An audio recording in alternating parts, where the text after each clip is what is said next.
जय श्री कृष्णा। राधे राधे।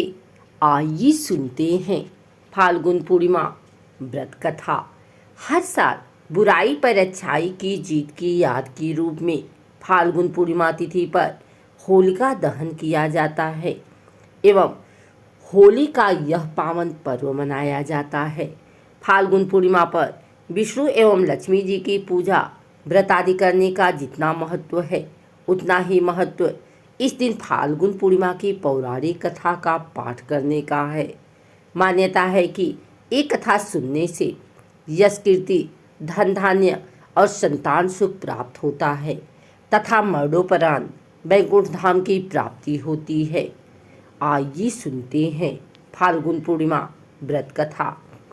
महर्षि कश्यप की पत्नी एवं दक्ष पुत्री दीति के गर्भ से हिरण्यकश्यप और हिडियाच का जन्म हुआ। दोनों ही महाबलशाली थे। फलस्वरूप देवताओं को पराजित करके दोनों भाइयों ने स्वर्ग पर अपना अधिकार कर लिया। उनके अत्याचार से देवलोक में हाहाकार मच गया। अतः भगवान विष्णु ने वराह अवतार लेकर हिडियाच का वध कर दिया। अपने भाई की मृत्यु से क्रुद्ध हिरण्यकश्यप भगवान विष्णु को अपना शत्रु मान बैठा और उनसे प्रतिशोध लेने के लिए भगवान ब्रह्मा की तपस्या करने लगा।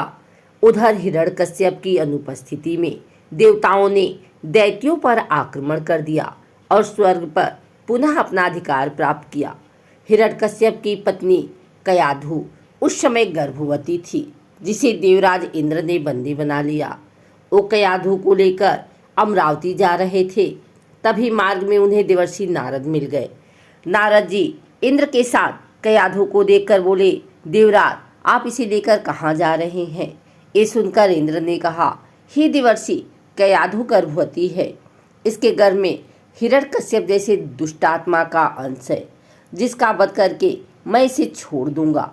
इस पर देवर्षि नारद बोले, इसके गर्भ में तो श्री नारायण का परम भक्त है, अतः इसे छोड़ दो।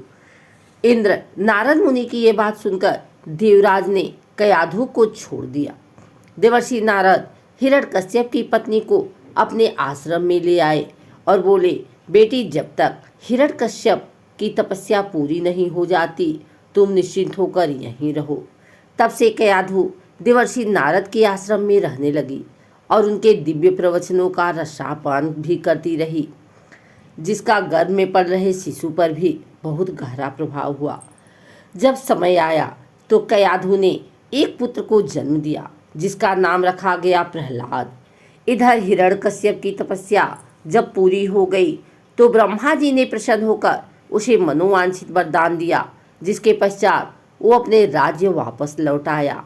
कयाधु भी प्रहलाद को लेकर अपने पति के पास चली आई। प्रहलाद जब थोड़े बड़े हुए तो एक श्रेष्ठ गुरु के मार्गदर्शन में उनकी शिक्षा का प्रबंध किया गया।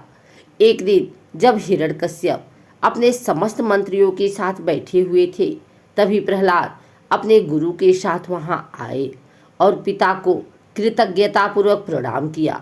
यह देखकर हिरण्यकश्यप अति प्रसन्न हुआ और बोला, वत्स प्रहलाद, तुमने अब तक की शिक्षा के दौरान कौन सी सबसे अच्छी बात सीखी है, मुझे बताओ।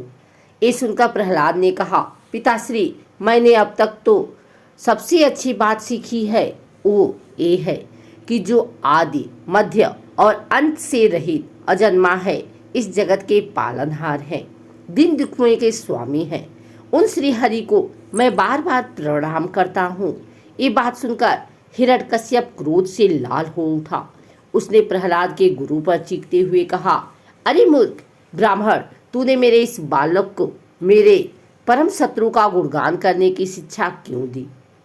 प्रहलाद के गुरु ने कहा, दैत्यराज, आप क्रोध त्याग दें, ये बातें मैंने आपके पुत्र को नहीं सिखाई।